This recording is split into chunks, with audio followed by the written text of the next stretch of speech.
First brush with the edge, the whispering gully. Our story begins not with a grand adventure, but with a childhood escapade, a sound that echoes in my memory like a distant, frantic bell. I was 6, a whirlwind of curious energy named Finn, prone to chasing butterflies into thorn bushes and climbing trees higher than my common sense would allow. My parents, bless their worried souls, called it spirited. My older sister, a pragmatist by nature, simply called it trouble. But for Chloe, my quiet neighbor and the unyielding constant in my chaotic orbit, it was just me, a given, like the sun rising or the next bruise appearing on my knee. The old logging gully was strictly off limits, a winding scar through the woods behind our houses, rumored to be haunted by forgotten logging equipment and the spirits of careless adventurers. It beckoned to me like a forbidden map, promising unexplored depths and whispered secrets. Chloe, always just a step behind me, her small hand attempting to pull at my shirt, had warned me, her voice a calm counterpoint to my accelerating heart. Finn, Dad said the edges are soft. The spring rains made it unstable. Someone could fall and get really hurt. Her words, sensible as they were merely background noise to the symphony of imaginary discoveries playing in my head. The allure of the uncharted, of proving my bravery, was simply too strong for my boundless curiosity. I went. Of course I went. Armed with a stick I'd decided was a mighty sword and a vivid imagination fueled by tales of knights and dragons, I envisioned myself a daring explorer, forging a new path. The gully's edge was indeed treacherous, the earth loose and damp beneath my impatient, probing feet. Moss, slick and dark, clung to the roots snaking across the ground. I leaned closer, trying to discern shapes in the depths, the echo of my own breath bouncing back at me, a hollow sound. One moment, I was peering into the inky shadows, imagining ancient relics or dragon's gold at the bottom. The next, the ground beneath me gave way with a soft, insidious crumble. It wasn't a sudden, precipitous drop, but a terrifying slide. A desperate scramble for purchase on loose earth and slick roots, my small fingers tearing at rough soil. Then the sickening lurch as I tumbled into the darkness. The fall felt like an eternity, though it couldn't have been more than a few seconds. The air rushed past, cold and damp, carrying the earthy smell of wet soil and decaying leaves. Then, the jolt. I landed on something surprisingly soft, thankfully, a deep pile of decaying leaves, mud, and broken branches that had accumulated at the bottom over decades. But the impact knocked the wind clean out of me, leaving me gasping, eyes wide in the Stygian gloom. A cold, sharp blade of panic pierced through my chest, constricting my lungs. I couldn't see anything. The darkness was absolute, thick and oppressive, pressing in on all sides. I couldn't breathe properly, each attempt a ragged, shallow gasp. And most terrifyingly, I was utterly, completely alone. Or so I thought. A faint light, a distant, hopeful halo of pale sunlight appeared above. Then a small, determined face, framed by straight dark hair, peering precariously over the jagged edge. It was Chloe. Her face, usually so calm, was contorted with a raw mixture of fear and a fierce, almost desperate resolve. "Finn, are you okay? Finn!" she shouted, her voice trembling, echoing strangely in the confined space. I tried to answer, to call back, but only a choked, pathetic whimper escaped my throat. "Don't move, I'm going to get help. Stay right there, Finn, don't move, she yelled, her voice fading as she scrambled away, and then her face was gone, plunging me back into the terrifying darkness. The darkness returned, heavier now, punctuated by the maddening drip of water somewhere nearby. Time stretched, elastic and terrifying, each second an eternity. I huddled in the damp, musty confines, trying to make myself as small as possible. My knees pulled to my chest, silent tears streaming down my dirt-streaked face. I imagined myself stuck there forever, swallowed by the cold, indifferent earth, my small voice unheard, my cries unheeded. I envisioned the grim newspaper headlines, the endless search parties, the eventual heartbreaking discovery. I was 6 years old, and in that moment I was convinced I was going to die alone in that forgotten gully. The thought was a crushing weight. Then the sounds returned, faint at first, then growing louder. Footsteps, hurried and heavy, crunching on dried leaves. Voices, adult voices, sharp with alarm. And then, most precious of all, Chloe's voice, insistent and clear, guiding them with an unwavering certainty that belied her age. "He's down there! I heard him! He fell in! He's in the gully!" Ropes descended, thick and sturdy, followed by a strong, calloused hand reaching down towards me. I clutched it instinctively, and I was pulled from the cold, damp embrace of the earth, blinking painfully in the sudden, glorious sunlight. Chloe was there, her small hand reaching for mine, her eyes still wide with unshed tears, her face streaked with dirt and fear. She didn't scold me, didn't utter a single "I told you so." She just held my hand, squeezing it tight, as if to confirm I was truly there, truly safe. That was the first time. The first of many. And the first time I understood that my life, inexplicably, was tied to hers. Second brush with the edge, the abandoned mine. Our next dance with Oblivion came a few years later, when we were 10. It was a crisp autumn afternoon, the kind perfect for kicking through piles of fallen leaves and discovering hidden paths. We lived on the outskirts of an old mining town, and the surrounding hills were dotted with relics of a bygone era. Crumbling cabins, rusted carts, and, most alluringly, the entrance to an abandoned mine shaft. My perpetually adventurous, and slightly reckless, self consistently underestimated the dangers of these forgotten places. Chloe, ever the cautious one, had insisted on bringing a strong flashlight, a small first aid kit, and an old coil of rope from her father's shed for our exploration into the mouth of the mine. I, of course, scoffed, puffing out my chest. "Chloe, it's just a tunnel. We know these hills like the back of our hands. We've practically grown up exploring them." My words, delivered with the swagger of a true adventurer, quickly turned to bitter irony. We were deep inside the mine shaft, our breath misting in the frigid air, the only sounds the drip of water from the damp ceiling, and our hushed, delighted whispers. The initial thrill of the cool, dark air, the echo of our voices, the strange, earthy smell of damp rock and metal was exhilarating. The tunnel, previously a solid, predictable path, began to show signs of instability. Small trickles of dust from the ceiling, a slight tremor in the ground. "Finn, we need to head back, now!" Chloe whispered, her voice thin and urgent against the rising, unsettling creak of timbers. But I, caught in the childish thrill of the adventure of being in a real-life treasure cave, pushed further, convinced I saw a glint of something shiny ahead, a hidden chamber.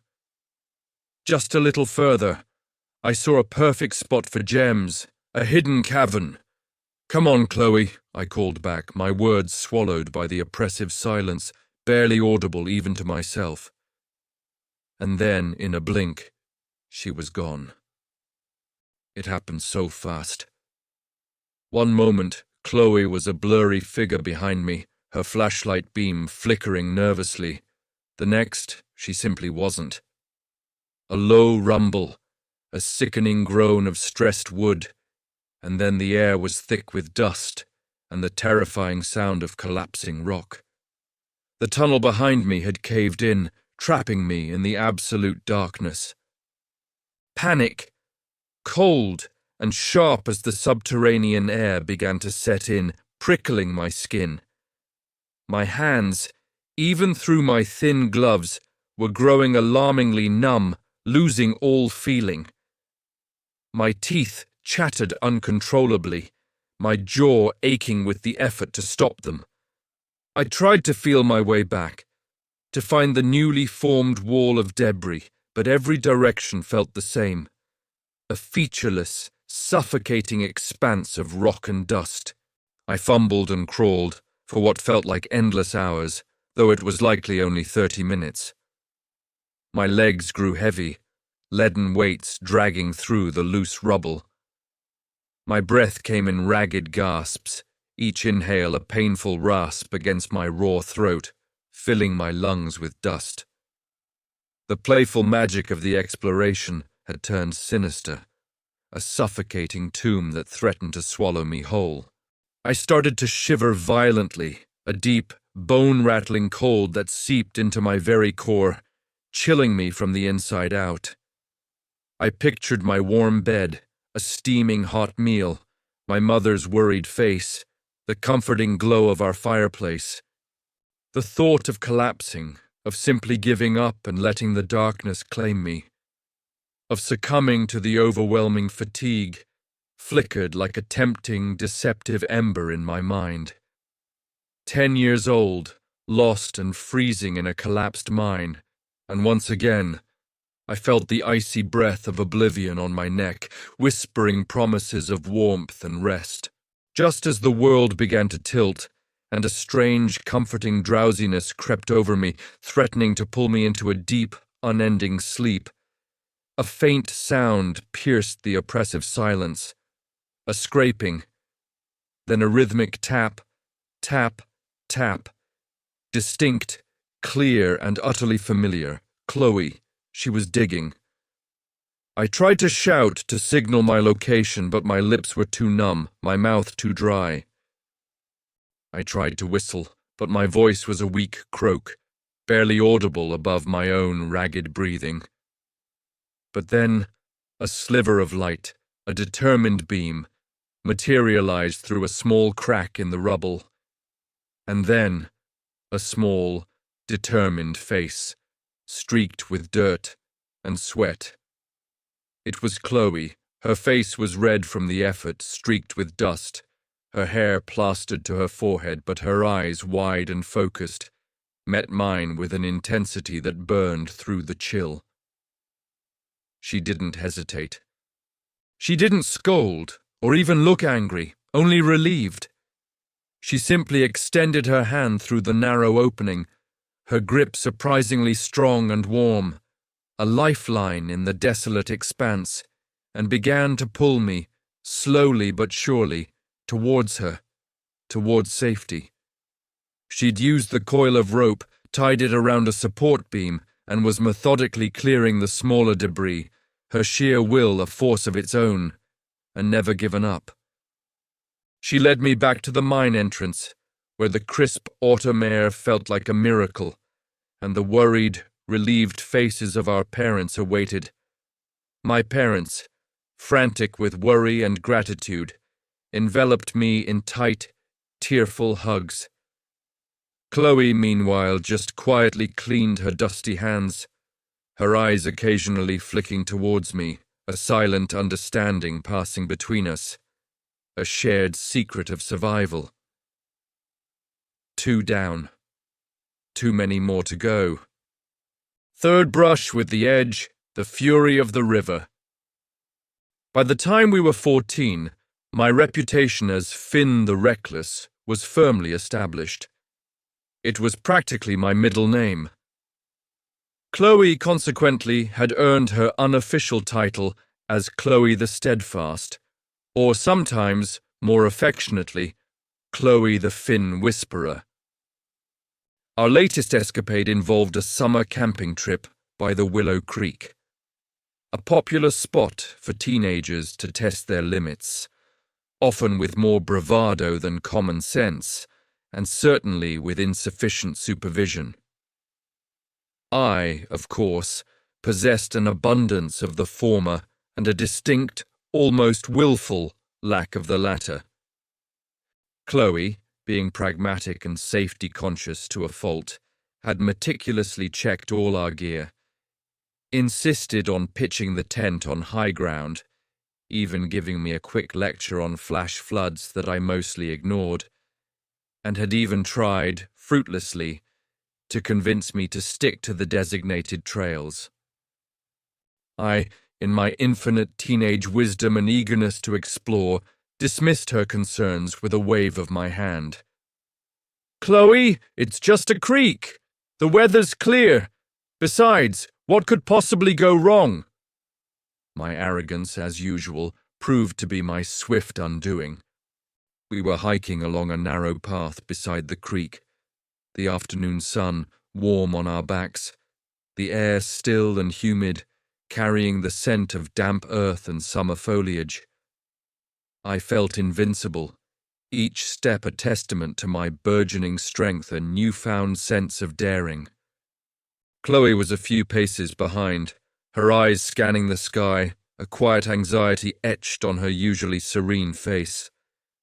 I decided to take a shortcut down a steep, muddy bank to get closer to the water, a path I'd seen others use. I slid down, laughing, thinking I was clever. That's when it happened. A low, distant rumble, like thunder, but without the lightning, echoed through the valley. It grew quickly, a sickening roar that sent a chill down my spine. The water in the creek, previously a gentle murmur, began to churn, rising with terrifying speed. A wall of brown churning water, thick with debris and branches, surged downstream. A terrifying force of nature. I screamed, a raw, primal sound ripped from my throat as the current grabbed me, pulling me relentlessly away from the bank. My hands scrabbled wildly, desperately, for any purchase on the slick, muddy ground, but there was nothing, just the powerful, unforgiving current.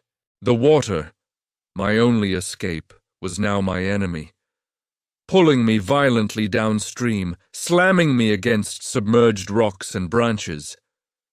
For a terrifying, heart-stopping moment, I was completely at the mercy of the river, tumbling and spinning in the murky depths. The water filled my mouth, stinging my eyes, each desperate gasp for air bringing more water into my lungs. My vision blurred at the edges, the world swaying erratically. My lungs burned with the desperate effort of holding my breath, as if bracing for the inevitable impact that I knew was coming. I could hear Chloe's frantic shouts from the bank, a desperate, guttural sound that sliced through the dizzying roar of the water, filled with sheer terror. And then, the worst feeling of all, the relentless pull, dragging me under, deeper and deeper, towards the bottom. This was it, I thought, a strange sense of resignation settling over me. The grand finale. Nature, the ultimate, inescapable victor. But Chloe wasn't just shouting, she was acting. Her movements swift and precise, despite the clear terror in her eyes.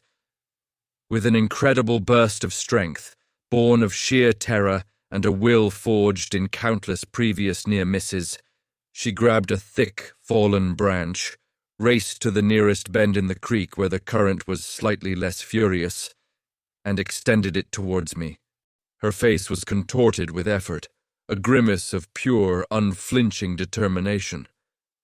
Slowly, agonizingly, inch by agonizing inch, she pulled the branch, pulling me back towards her, towards safety. I felt the subtle, miraculous tug, a faint, flickering hope rekindling within me. She was pulling me in.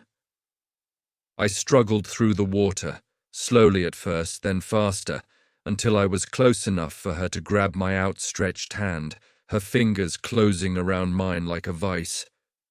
Her grip was surprisingly firm, pulling me towards the bank where I could finally find purchase. I collapsed onto the muddy ground, gasping, my body trembling uncontrollably, the adrenaline a cold tremor through my veins. Chloe scrambled down to me, her movements quick, her eyes blazing with a potent mixture of fear, fury, and immense relief. She didn't say a word, not then, but her embrace, tight and shuddering, spoke volumes. She held me for a long time, her heartbeat a rapid, comforting thrum against my ear. A rhythm that slowly, gently, brought me back from the brink of absolute despair. Later she would confess her hands were raw and bleeding, covered in scratches from the branch. But she never complained, never once mentioned the pain. "You're an idiot, Finn," she whispered, her voice thick with emotion, muffled against my shoulder. "A complete and utter idiot. What were you thinking?" And I knew with a certainty that reached into my bones that she was right. She always was. Fourth brush with the edge, the storm's fury. Our 18th summer was marked by a graduation trip, a chaotic, joyous explosion of newfound freedom, loud music, and a healthy dose of youthful bravado.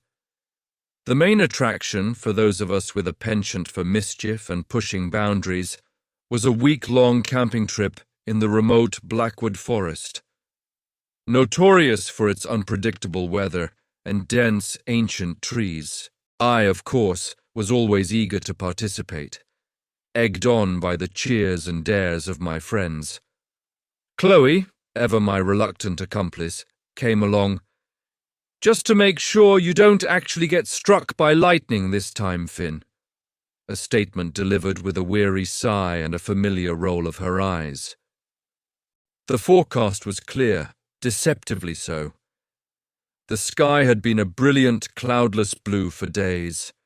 Our campsite was nestled deep within the forest, surrounded by towering pines that whispered in the gentle breeze. We had built a large campfire, its flames dancing and crackling, casting flickering shadows against the trees. The laughter and chatter of our group filled the air, a carefree symphony of youth. I felt invincible, wrapped in the warmth of friendship and the illusion of safety. Then the sky shifted. Not slowly, not with warning, but with a sudden, ominous darkening as if a giant hand had pulled a grey curtain across the heavens. The gentle breeze turned into a violent gust. The whispering pines began to roar. And then, without preamble, the heavens opened. Not rain, but a torrential downpour accompanied by flashes of blinding lightning and deafening thunder that cracked directly overhead, shaking the very ground beneath our feet. Panic erupted in the campsite. Tents were torn from their moorings, gear scattered. Our large campfire, a symbol of warmth and safety moments before, was now a dangerous, sizzling pit, sending sparks flying dangerously close to our flimsy tents. "Everyone to the car, now," Chloe shouted, her voice cutting through the chaos, her eyes wide with urgency. But I, caught in the childish thrill of the adventure of being in a real-life lightning storm, hesitated. Our tent, though flimsy, felt like a refuge. I had crawled inside trying to retrieve my phone, convinced the storm would pass quickly. A blinding flash, a deafening crack, and then a searing pain.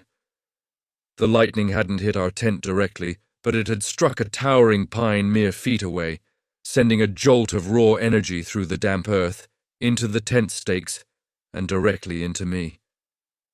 My body seized, a violent tremor shaking me, then everything went numb. A buzzing, roaring sound filled my ears, replacing all other senses. The world dissolved into a dizzying white flash, then a suffocating void. My lungs burned, demanding air they couldn't get fast enough. I could hear distant shouts, muffled and indistinct, but they seemed far away, like sounds from another dimension. My limbs felt like lead, unresponsive, frozen. This was it, I thought, a strange sense of resignation settling over me. The grand finale, electricity, the ultimate, inescapable victor. But Chloe wasn't just shouting. She was acting, her movements swift and precise, despite the clear terror in her eyes. With an incredible burst of strength, born of sheer terror and a will forged in countless previous near misses, she had seen the lightning strike, seen my tent convulse. Without a moment's hesitation, she plunged into the dangerous, sizzling area, ignoring the crackling ground, grabbing my inert body by the shoulders. Her face was contorted with effort, a grimace of pure, unflinching determination. Slowly, agonizingly, inch by agonizing inch, she dragged me out of the tent, away from the immediate danger zone, towards the relative safety of a clearing. I felt the subtle, miraculous movement, a faint, flickering hope rekindling within me. She was pulling me out. The buzzing in my ears slowly subsided, replaced by the pounding rain and the fading booms of thunder. I coughed, a wet, rattling sound, my lungs slowly remembering how to work. She dragged me to her car, where our friends, pale and shaken, were huddled. She covered me with blankets, rubbed my numb limbs, her hands surprisingly warm against my cold skin. She didn't say a word, not then, but her embrace, tight and shuddering, spoke volumes. She held me for a long time, her heartbeat a rapid, comforting thrum against my ear, a rhythm that slowly, gently, brought me back from the brink of absolute despair. Later, she would confess she felt the static electricity crawling up her arms as she grabbed me, a shocking jolt that left her own hands trembling for hours. But she never complained, never once mentioned the fear. "You're an idiot, Finn," she whispered, her voice thick with emotion, muffled against my shoulder. "A complete and utter idiot. What were you thinking?" And I knew, with a certainty that reached into my bones, that she was right. She always was. Fifth brush with the edge, the shifting foundations. Adulthood brought its own set of responsibilities, its own unique pressures, and for me, a new, more thrilling, and still reckless pursuit: urban exploration. I loved the thrill of discovering forgotten spaces, the silent stories whispered by crumbling walls and rusted machinery, the intoxicating feeling of being a trespasser in a world left behind. An illusion, as it turned out, a dangerous fantasy I clung to. Chloe, now a successful structural engineer with her own burgeoning firm, often warned me about my hobby, her voice laced with an exasperated concern. "Finn, those old factory buildings are not stable. You're pushing your luck, trying to find beauty in places that are literally falling apart." Her words, as usual, were prescient, a haunting echo of my own subconscious desires. It was a cold, grey winter morning.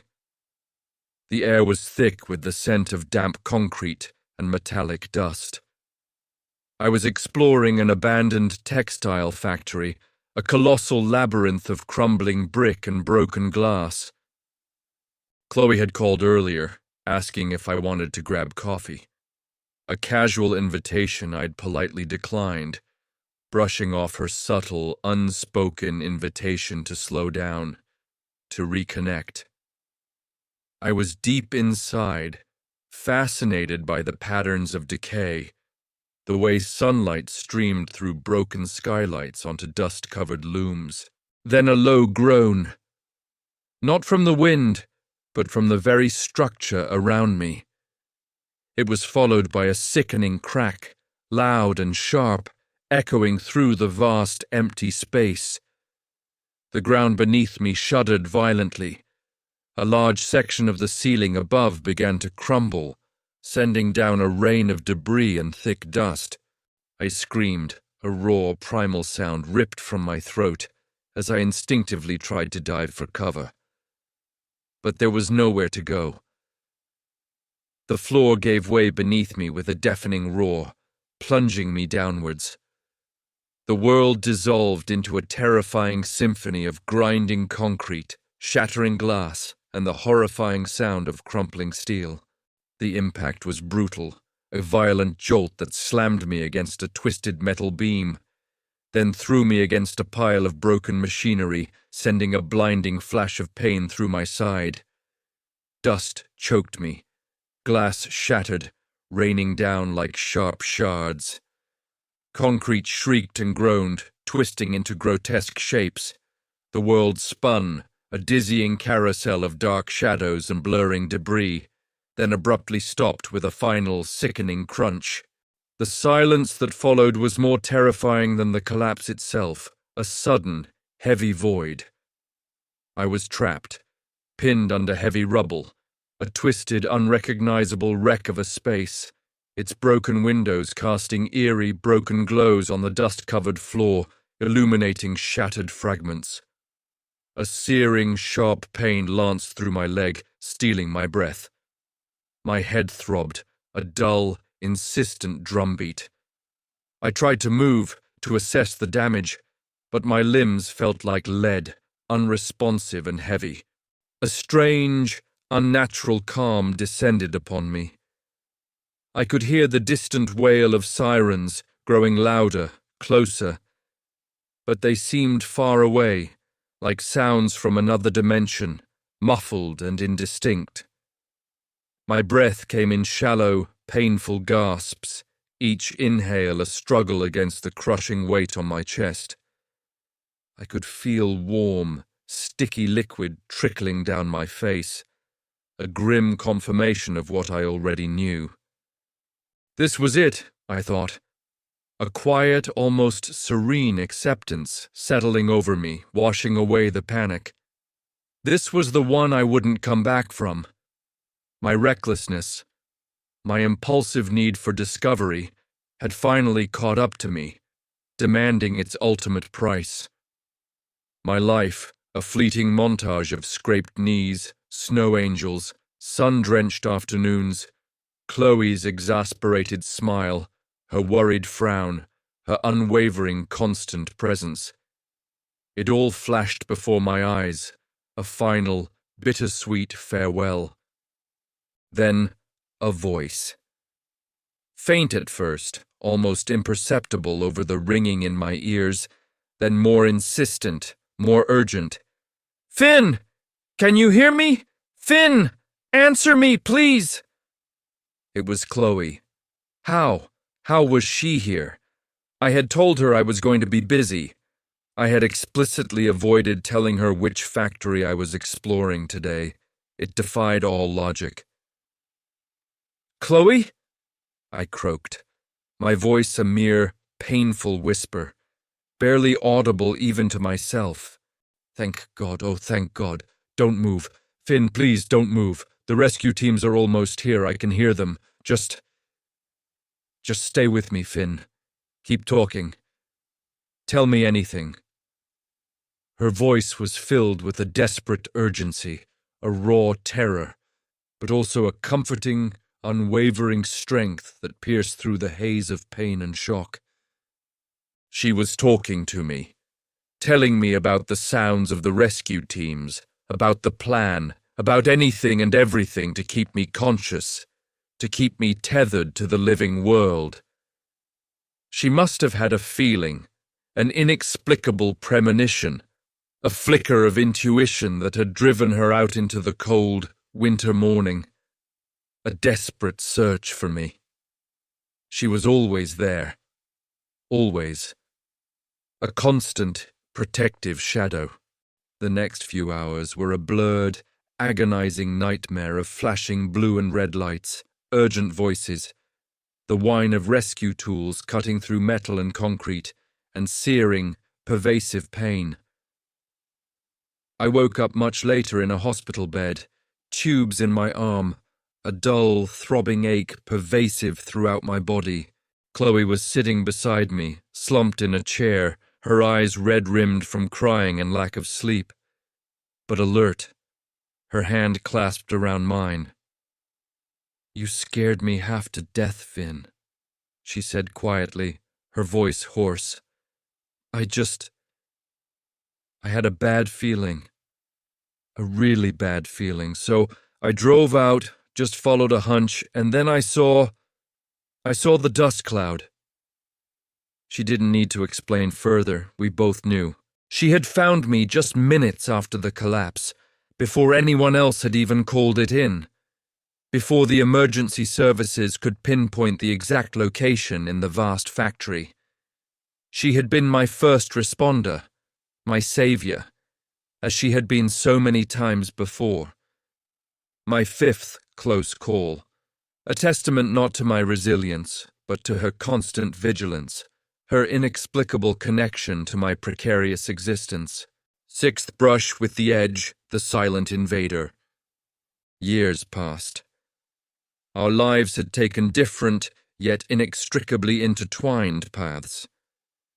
I had, largely due to Chloe's persistent nagging and gentle, unwavering influence, largely curbed my more overtly dangerous impulses. I found a career I loved, a quiet, fulfilling life that suited me, far removed from the thrill-seeking of my youth. Chloe continued to thrive, her structural engineering firm becoming a prominent, respected name in the city, her work gracing countless skylines. We saw each other regularly, our bond a comfortable, unquestioned part of our existence, a deep, abiding friendship that transcended the ordinary. But the brushes with the edge, though less frequent, never truly left me. They were echoes, faint but persistent, reminders of a precarious past I had somehow survived, always with Chloe's hand pulling me back, always with her shadow guarding my path. This last brush with the edge was different. It wasn't a sudden cataclysmic accident, a moment of impulsive recklessness. It was a slow, insidious creeping, a silent internal battle that eroded me from within. It began subtly, with a persistent, unshakable fatigue that no amount of rest could alleviate. Then a dry, hacking cough that clung to me like a shadow. Then a fever that wouldn't break, burning through me day and night. The doctors, after weeks of tests and anxious waiting, finally gave it a name. A complicated medical term that sounded like a death sentence, each syllable a pronouncement of doom. A rare, aggressive autoimmune disease that systematically attacked and destroyed my lungs, rendering them useless. I was 38, in the prime of my life, and this time the enemy was within, relentless and unseen. The hospital became my new, suffocating home. The days blurred into weeks, then months, punctuated by the rhythmic, mechanical beeps and whooshes of machines, the hushed whispers of nurses and doctors, and the constant, agonizing struggle for each breath. My body, once vibrant and strong, wasted away, becoming a frail, hollow shell of its former self. The world outside the window, glimpsed through the sterile glass, seemed distant. A vibrant, unattainable dream I was slowly fading from, like a watercolor left in the rain. Hope, a fragile, flickering flame, threatened to extinguish itself entirely. Chloe, however, was a force of nature, a whirlwind of tireless devotion. She was there every single day, her presence a constant, unwavering light in the sterile gloom of my hospital room. She researched relentlessly, poring over medical journals, cross-referencing symptoms, becoming an expert in my obscure illness. She advocated fiercely on my behalf, arguing with doctors, challenging their diagnoses, always pushing for more, for better solutions, never accepting, "There's nothing more we can do." She read to me when I was too weak to hold a book, her voice a soothing balm. She brought me my favorite foods, even when I could barely swallow, trying to tempt my failing appetite. Most importantly, she simply sat there for hours on end, holding my hand, her warmth a tangible comfort against the pervasive cold of my illness, her gaze steadfast, refusing to see anything but my eventual recovery. There were moments, long, dark moments in the lonely hours of the night, when I simply wanted to give up. The pain was relentless, a dull, aching throb throughout my body, the exhaustion profound, reaching into the very marrow of my bones. I would close my eyes, picturing the gully, the mine, the river's relentless current, the searing lightning, the twisted wreck of the factory. This felt different, more final. There was no sudden act of heroism Chloe could perform, no instantaneous rescue, no quick fix for this internal decay. This was a war of attrition, a slow, agonizing grind, and I was losing. I felt myself slipping, a slow, inevitable descent into the abyss. One night, the monitor beside my bed began to shriek, a frantic, insistent alarm that tore through the quiet of the room. My breath hitched, my chest seized in a painful spasm, and the world began to dim, dissolving into a fuzzy grey. The nurses rushed in, a flurry of urgent whispers and hurried movements, their faces grim. I could hear Chloe's voice, surprisingly calm despite the chaos, cutting through the rising panic, instructing them, reminding them of a specific medication, a small detail she had gleaned from her endless obsessive research, a crucial piece of the puzzle that the doctors, in the flurry of my rapidly deteriorating condition, had inexplicably overlooked. "Chloe, I think this is it," I whispered, my voice a mere painful rasp, as a dark, comforting wave began to wash over me, pulling me towards oblivion. I saw my whole life pass before my eyes, not in a frantic, terrifying flash, but in a slow, peaceful, almost serene review. Every scraped knee, every lost exploration, every sun-drenched afternoon. Chloe's exasperated smile, her worried frown, her unwavering, constant presence. Every near miss, every moment of terror, every single time Chloe had pulled me back from the brink, her hand reaching, her voice calling. Her face, always there, always saving me, was the last image in my mind. "No, Finn." Her voice, clear and strong, filled with an almost tangible force of will, cut through the fading darkness, pulling me back. "Not this time, either. Not ever. You don't get to leave without me. Not after all we've been through. Not now." Her hand, warm and firm, found mine, squeezing it tight, a lifeline in the deepening gloom. She was holding a small, crumpled piece of paper, a printout from an obscure medical journal, its edges worn from constant handling. "This, Finn, this is it. They missed it. This specific treatment. It fits your symptoms perfectly. It's what you need." Her unwavering belief, her relentless fight, her almost impossible last-minute discovery. It was enough. Enough to cling to.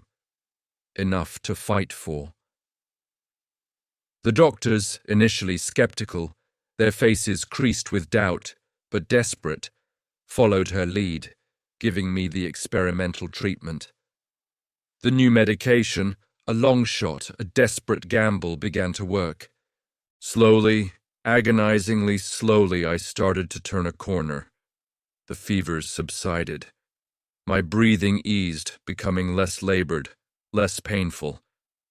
The light began to return to my eyes, to my world. The abyss receded. Months later, I walked out of that hospital, weak but profoundly, miraculously alive, into the blinding, glorious sunshine of a new spring day. Chloe was there, waiting for me, her smile radiant. She didn't cry, she didn't scold, she didn't even utter a single, "I told you so." She simply smiled, a quiet, profound joy radiating from her, encompassing me completely. "You made it," she said, her voice soft, filled with an emotion too deep for words. "We made it," I corrected, a lump forming in my throat, tears stinging my eyes. I looked at her, truly looked at her, for perhaps the first time in my life without the haze of impending doom or self-destructive impulses clouding my vision.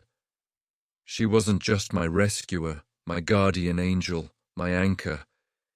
She was the very reason I breathed, the living embodiment of every moment I had been given back, every second of life I had narrowly clung to. My brushes with the edge weren't just close calls. They were stepping stones, painful, terrifying milestones, each one inexplicably leading me back to her, reinforcing the irreplaceable, profound bond we shared. She wasn't just the one who pulled me back from the brink of oblivion.